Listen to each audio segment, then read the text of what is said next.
पटना और आप देख रहे हैं ए न्यूज टुडे। वक्त हो चुका है उत्तर प्रदेश की खास खबरों का। रुख करते हैं पहली खबर की ओर। उन्नाव से देखिए लोकेन्द्र सिंह लक्की की खास रिपोर्ट। हसनगंज में अलग अलग जगह पर दो लोगों ने फांसी लगाकर दी जान। पहली घटना रूदवारा गांव की है, जहां सलमान नाम के युवक ने फांसी लगाकर आत्महत्या कर ली। वहीं दूसरी तरफ कोतवाली हसनगंज के अमोया गांव में प्रधान साहब लाल का शव रस्सी के सहारे आम के पेड़ से लटकता हुआ मिला। 4 दिन से लापता बताया जा रहा था ग्राम प्रधान। परिजनों ने गुमशुदगी की कोतवाली में नहीं दी थी सूचना। परिजनों का कहना है कि शव को हत्या कर लटकाया गया है। अगली खबर देखिए लखीमपुर खीरी से पीयूष गुप्ता की। कुछ दिनों पहले लॉन में शादी समारोह से निकल रहे मोहित गुप्ता की गोली मारकर हत्या कर दी गई थी। आरोपी कई दिनों से फरार चल रहे थे। 2 अभियुक्तों को पुलिस ने गिरफ्तार किया और एक अपराधी अभी भी फरार है। आरोपियों से पूछताछ कर पता चला कि अपराधी के 9 साल के बेटे के साथ मोहित अप्राकृतिक काम कर रहा था, जिसकी जानकारी मिलते ही गुस्से में आकर आरोपी ने मोहित गुप्ता की गोली मारकर हत्या कर दी।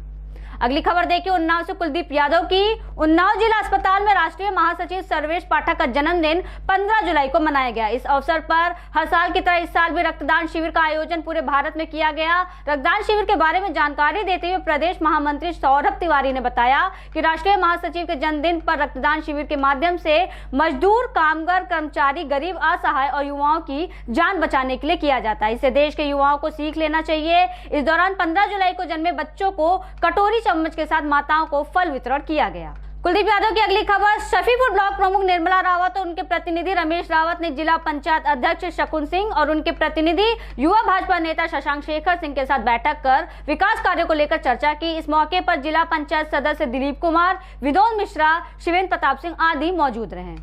अगली खबर उन्नाव से देखिए रणवीर यादव की। एक पत्नी ने अपने पति पर फर्जी मुकदमा दर्ज कर दिया, जिससे परेशान होकर पीड़ित ने पुलिस अधीक्षक कार्यालय पहुंचकर न्याय की गुहार लगाई। अगली खबर कुलदीप यादव की। उत्तर प्रदेश शासन के निर्देशों की अनदेखी कर जनपद उन्नाव में गौवंशों के संरक्षण और भरण पोषण की गाइडलाइन का पालन नहीं हो रहा है। गौवंशों को आश्रय दिए जाने के और घायल गौवंशों के उपचार के निर्देश दिए जाते हैं, लेकिन आदेश सिर्फ कागजों तक ही सीमित हो जाते हैं। आए दिन गौवंश दुर्घटना का शिकार हो रहे हैं, जिससे वो काल के गाल में समा रहे हैं। वहीं दूसरी ओर रोड पर चलने वाले मुसाफिरों के लिए गौवंश खतरा बनते जा रहे हैं। कई बार देखा गया कि अचानक गौवंश गाड़ियों के आगे आ जाते हैं, जिससे बड़ी दुर्घटना घट जाती है।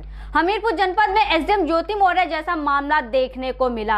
आपको बता दें कि एसडीएम ज्योति मौर्य का मामला अभी तक ठंडा भी नहीं हुआ कि ऐसा ही एक मामला जनपद के राठ थाना क्षेत्र में देखने को मिला, जहां किसान पति ने अपनी पत्नी को शादी के बाद पढ़ाया लिखाया और जब वो आशा बहू बन गई तो पत्नी ने उसे छोड़कर बिना तलाक दिए ही एक गांव के प्रधान के साथ रहने लगी। बता दें दोनों की 2 बेटियां हैं। शादी के बाद किसान ने अपनी पत्नी को इंटर और ग्रेजुएशन कराकर 2018 में आशा बहू बनाया था। अधिकारियों से शिकायत करने पर दबंग ग्राम प्रधान और उसकी पत्नी उसे जान से मारने और फर्जी मुकदमों में फंसाने की धमकी दे रहे हैं। अगली खबर देखिए अब्दुल समीर खान की। हमीरपुर में पुलिस अधीक्षक द्वारा थाना प्रभारी पवन कुमार पटेल को पुलिस लाइन और 112 प्रभारी प्रकाश यादव को थाना कुरारा का प्रभारी बनाया गया। अगली खबर देखिए अब्दुल समीर खान की। गैंगस्टर अपराधियों पर पुलिस अधीक्षक की बड़ी कार्रवाई। 3 अपराधियों की 21 करोड़ 90 लाख 89 हजार रुपए के संपत्ति कुर्क हुई। कुर्की में जमीन, मकान और वाहन शामिल। पुलिस ने चल अचल संपत्ति के जब्तीकरण अभियान के तहत बड़ी कार्रवाई की। नगर के 2 भवनों पर हुई कुर्की की कार्रवाई। 2 भवनों को पुलिस ने किया सीज। कई किराएदारों को दी नोटिस। गैंगस्टर पर हुई कुर्की की कार्रवाई। पुलिस अधीक्षक दीक्षा शर्मा ने प्रेस कॉन्फ्रेंस कर दी जानकारी। जहानी खेड़ा देवमलपुर फौजी होटल के सामने आवारा पशु घूमते नजर आ रहे हैं। आए दिन होते हैं हादसे का शिकार, जिस कारण लोगों की जाती हैं जाने। लोगों का फूटा गुस्सा। जिम्मेदारों से कहा कि सब लोग अपने काम से काम रखते हैं। गरीब की समस्या किसी को नहीं दिख रही है। किसानों को फसल बचाने के लिए रातों में अपने खेतों में पहरा देना पड़ रहा है। किसानों को अपने खेतों में सोना पड़ रहा है। कोई गौशाला न होने की वजह से गोवंश खेतों की फसल चढ़ जाते हैं। अलीगढ़ में पूर्व विदेश सचिव श्याम सरन अलीगढ़ मुस्लिम यूनिवर्सिटी में आयोजित G20 कार्यक्रम में शामिल हुए। यहाँ उन्होंने जवाहरलाल नेहरू मेडिकल कॉलेज के सभागार में भारत की विदेश पॉलिसी के बारे में खुलकर बात की। उन्होंने कहा कि G20 की अध्यक्षता करना अंतर्राष्ट्रीय स्तर पर एक रिकॉग्नाइजेशन है। 10 सालों में भारत का रुतबा बढ़ा है, इसलिए G20 समिट को होस्ट कर रहे हैं। उन्होंने कहा कि ये ऐतिहासिक अवसर है और इसकी सफलता से भारत का अंतर्राष्ट्रीय स्तर पर मान और बढ़ेगा। भारत की विदेश नीति में बदलाव को लेकर उन्होंने कहा कि पहले वेस्ट कंट्री के साथ संबंध थे, लेकिन अब एक नई ऊर्जा आई है क्योंकि भारत की विदेश नीति में भी बड़ा बदलाव आया है।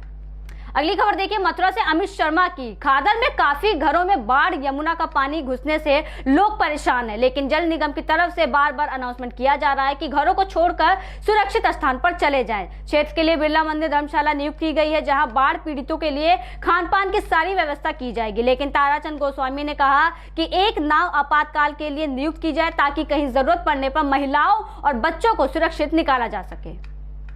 अगली खबर देखिए बिजनौर से रविंद्र कुमार की। अफजलगढ़ क्षेत्र में हुई गौरव नाम के व्यक्ति की हत्या का पुलिस ने किया खुलासा। हत्यारा मृतक का सगा चाचा निकला।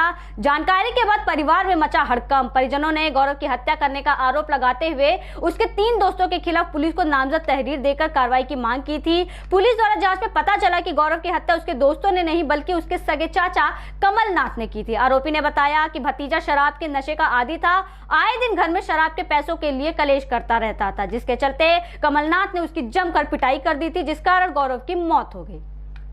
अलीगढ़ में 2 बदमाशों ने युवक को गोली मारने के बाद दोनों फरार हुए। घायल युवक ने जानकारी देते हुए बताया कि पहले भी बदमाशों ने उस पर जानलेवा हमला किया था।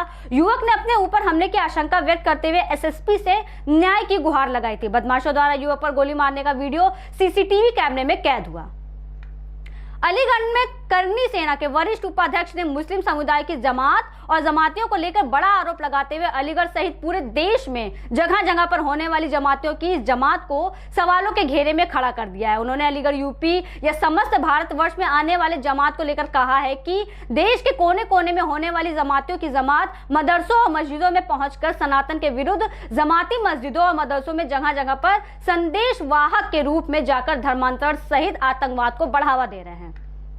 अलीगढ़ में 3 साल पहले हुई शादी के बाद से ही विवाहिता को दहेज के लिए प्रताड़ित करना शुरू कर दिया गया था। 24 साल की गीता की लाश दरवाजे की चौखट पर लटकी हुई मिली। मौके से ससुराल पक्ष के लोग हुए फरार। मायके वालों ने ससुराल पक्ष पर लगाया बेटी को मारने का आरोप। बिजनौर के बसंतपुर में दबंगों ने बच्चे के ऊपर बैलगाड़ी चढ़ा दी। परिजनों का आरोप है कि बैलगाड़ी चढ़ाने पर दबंगों से बात करने पर दबंग व्यक्ति लाठी डंडों से मारपीट पर उतारू हो गए हैं।